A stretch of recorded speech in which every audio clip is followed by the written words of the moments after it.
So why do you do it? You know, you can't compete. And I think that's the title. We just can't compete. So you niche down. It's a niche and you stack the best that you can. But you cannot compete with 2.78% profit margin. Yeah. Is really what you're trying to compete with. You can't. It seems like every time we turn around, we hear about another food recall, and last week was no exception. Cargill recalled about 16,500 pounds of beef from Walmart's. Welcome to the Dust and Mud Podcast.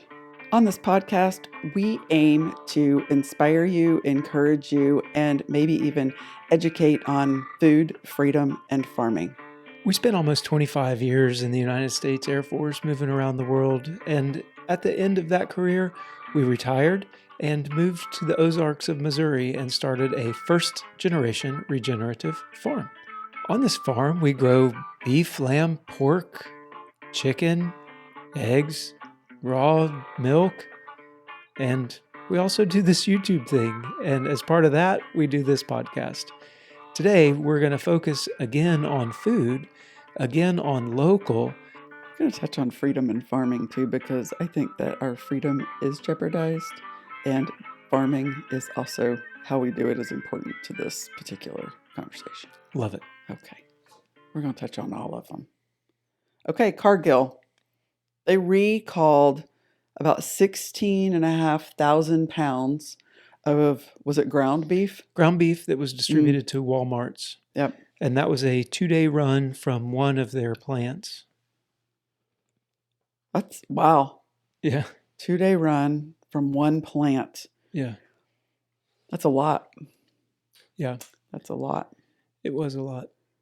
And so that makes us it's very frustrating on a lot of levels. Number one, that 16,500 pounds, due to the way that they manufacture the ground beef, is pulled. And it's all contaminated and withdrawn from our food resource. So the way they stated it was there was potential E. coli contamination due to a segregated product, whatever that was, being mixed in where it wasn't supposed to be. Because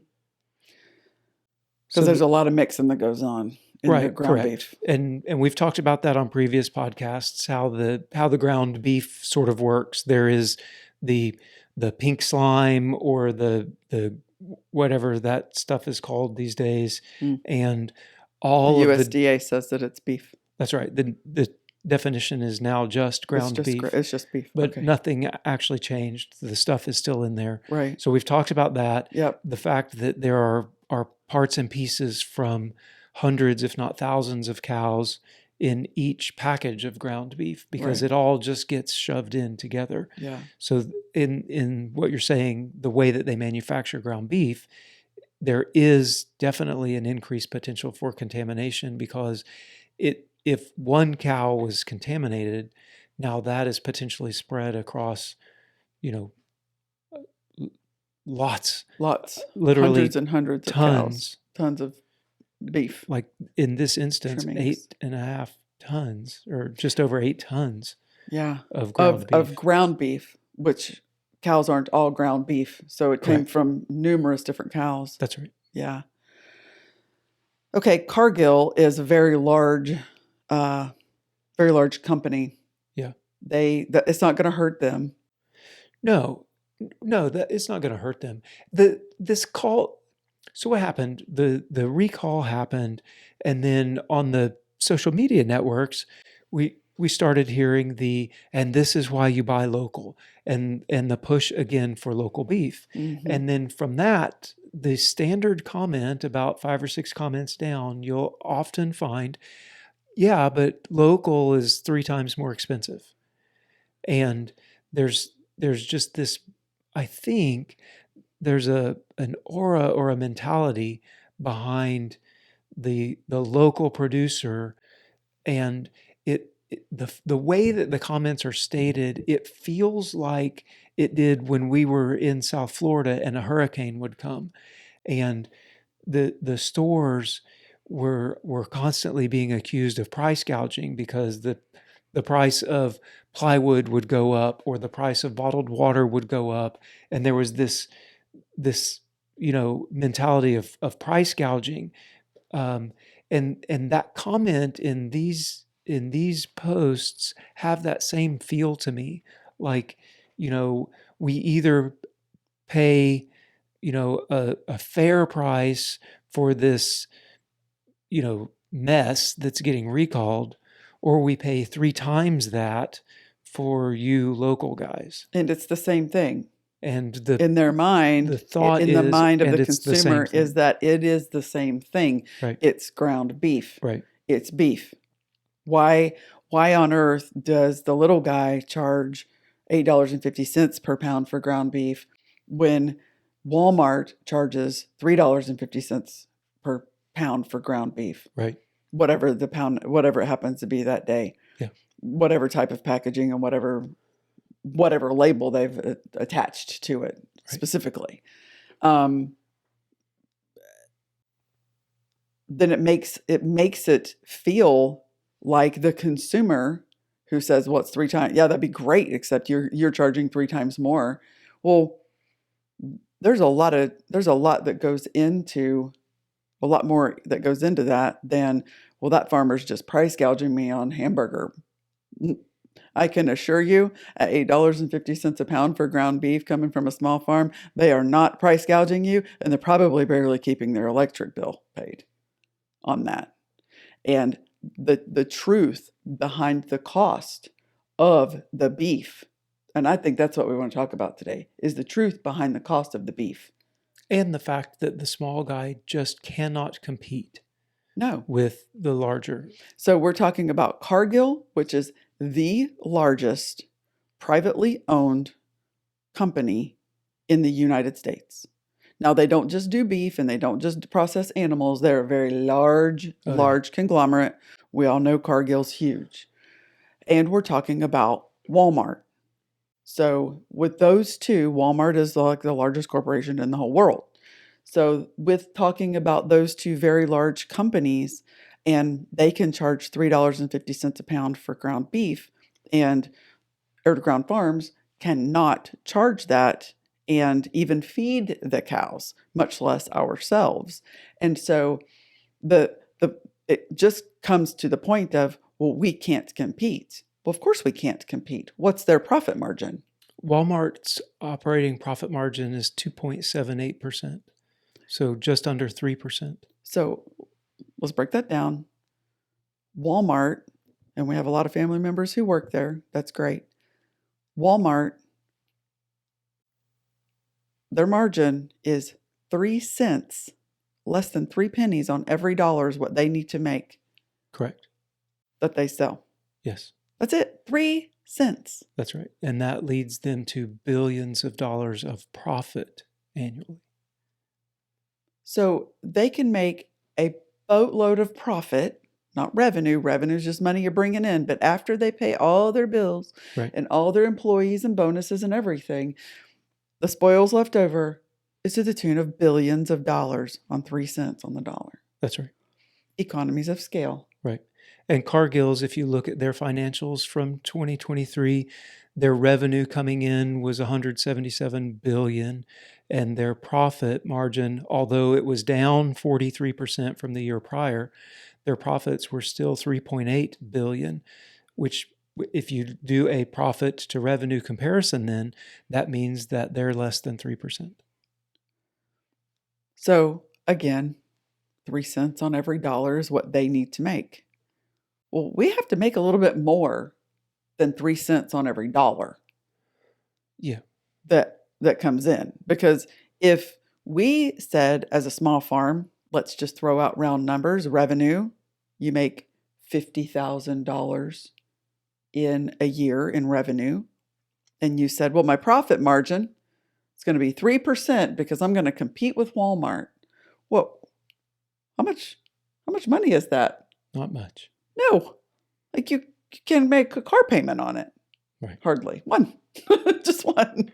And so that doesn't work. And in fact, the USDA put out that any small farmers that are operating under a 10% profit margin are at risk. That means they're at risk of failure.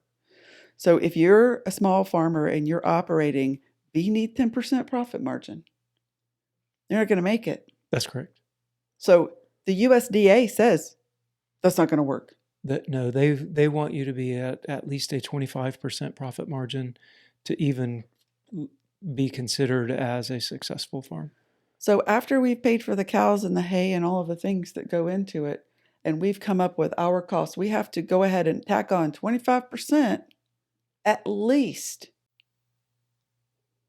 in order to be able to even stay afloat, according to the USDA. Well, and again, when you're looking at the small farms, according to the USDA, a large percentage of them have off-farm income, to include us.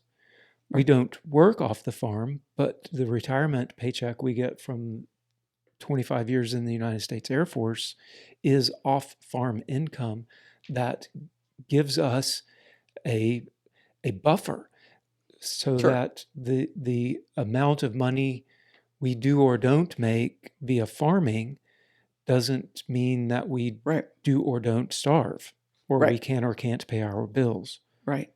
So the reality is that small farms simply cannot compete on a one-for-one basis with Cargill and Walmart. That's correct. You cannot. I argue to say it's not the same product because I can tell you when my cow goes to the processor and there's a pound of beef, that entire pound of beef came from that one cow. That's right. One. Yep. Not 20 or 2,000. Correct. One. Just one. And it looks marketably different. It's actually red, not pink. That's true. It has it's altogether different product. Mm-hmm. Okay.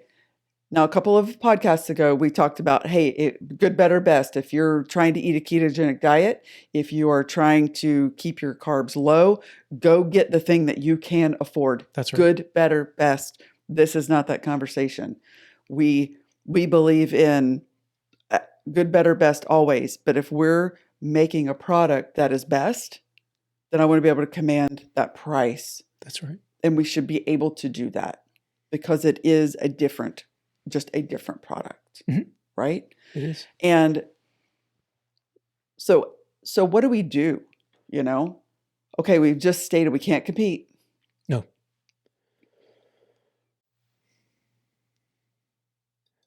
Like as the farmer, as the producer, there are a couple of things. One, you have to have a consumer. Mm-hmm.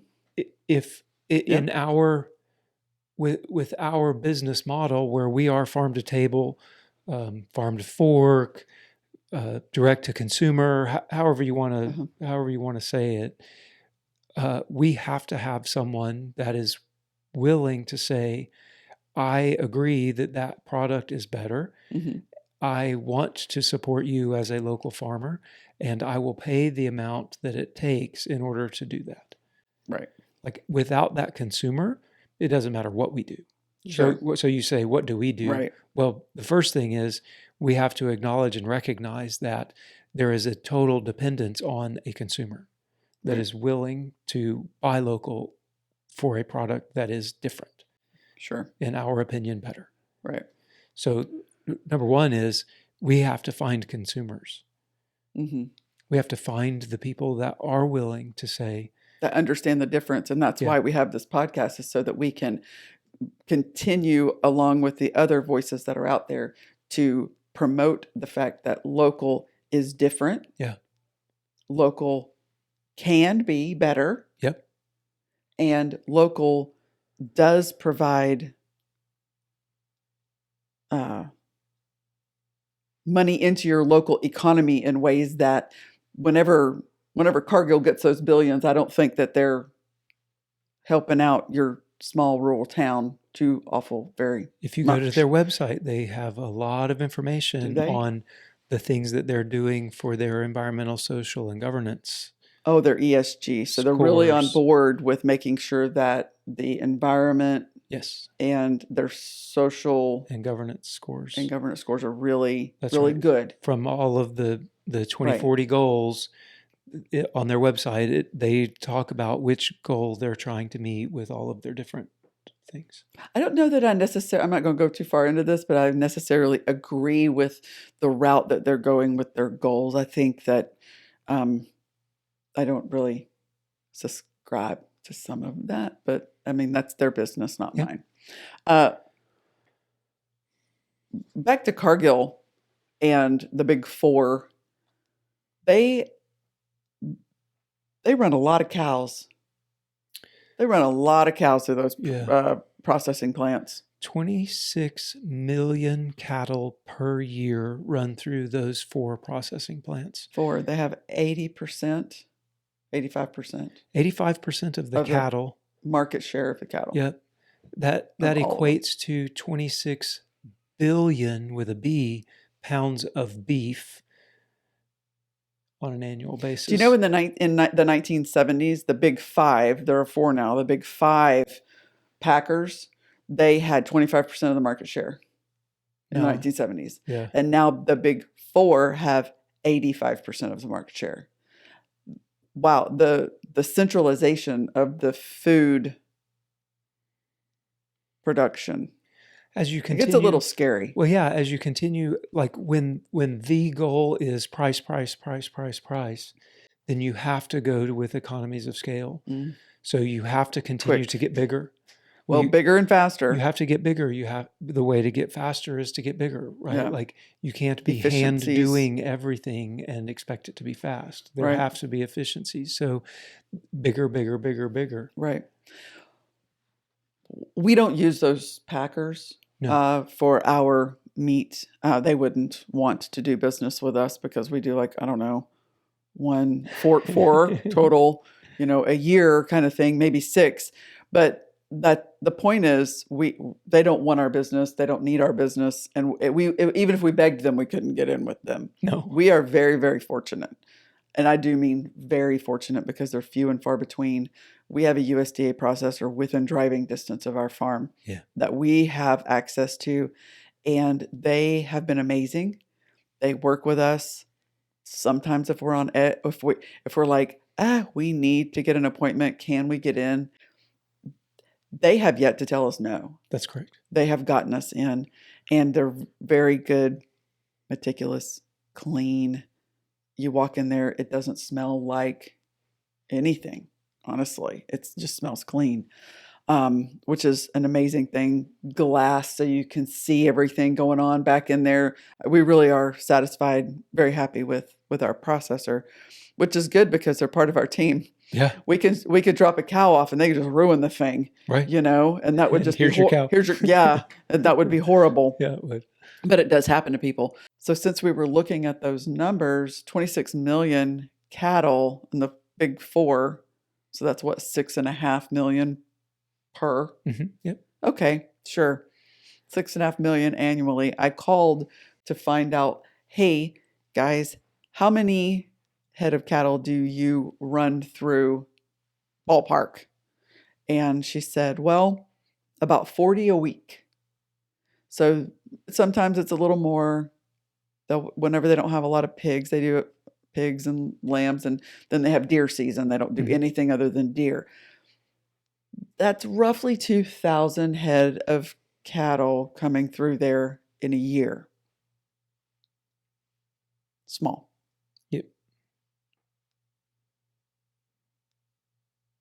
They can't compete. No, they cannot compete with. They can't run at a 3% margin. Like there's no way. No. We see all the employees. They have quite a few employees buzzing around there to do 40 head of cattle and a number of pigs on the Mondays that we were there. And they do to us. They do quite a bit of business, but nowhere near millions and millions and millions. So we've discussed that. We can't compete with Walmart. Our processor can't compete with Cargill. Nope. So where does that leave us? we believe that it leaves us with a value proposition, and that the Mm. product that we're producing, in our opinion, to our local economy has value. And we believe that that value makes it worthwhile. Well said. That was really well put. A quick story. We were at the Forsyth Farmers Market. Thank you to all of you who came out and saw us and visited our booth and took home some food with you while you were there. We had somebody come up to us and can I see your ground beef? Yes. And I love to get our ground beef out of the freezer and show it to them because it's beautiful.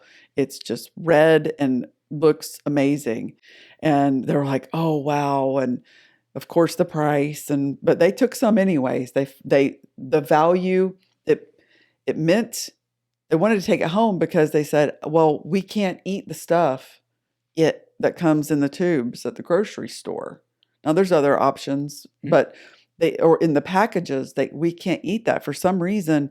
It gives us a reaction, and we're like, "Oh, now of course we didn't say what we thought that reasoning was, but we said, "Oh no, well, here's what this is. It's only beef. It comes from," and we were able to really explain to them the difference between the two. Mm-hmm. But to hear from people that they can't eat the food that's being produced in those facilities is alarming. Mm-hmm. And it's also encouraging to say, there's your why. Because there's food out there being created that people are reacting to. That means something's not right. Right? And so the value becomes your health. The value becomes your community's longevity, your community's economy. Yeah. Actually putting money back into your specific community and to put nourishment in there. That you do have to stay open. You've got to charge enough to be able to keep doing it. You can't give the food away. We're not a 501c3.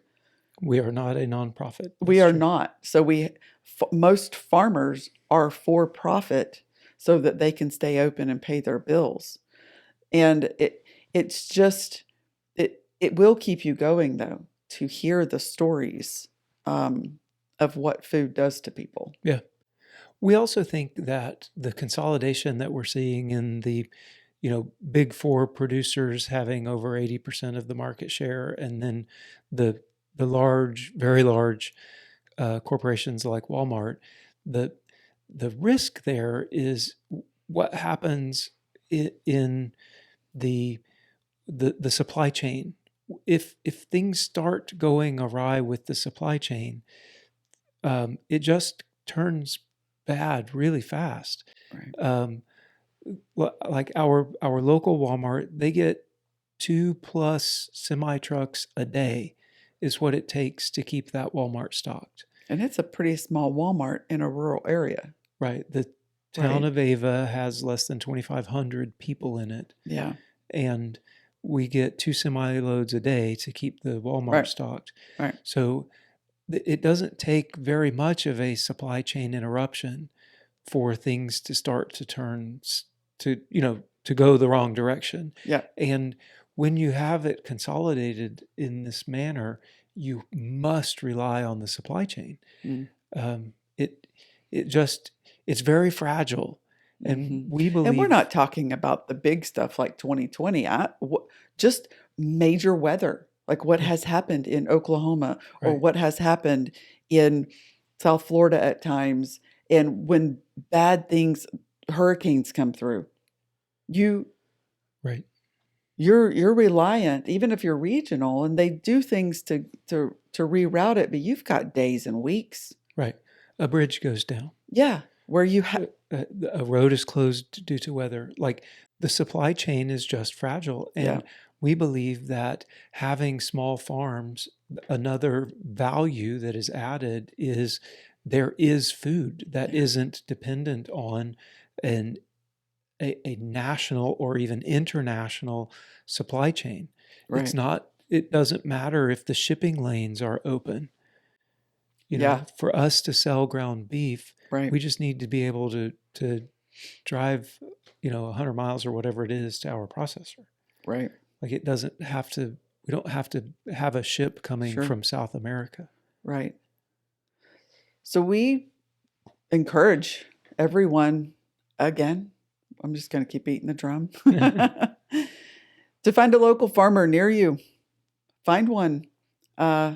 Eatwild.com. Check out their website.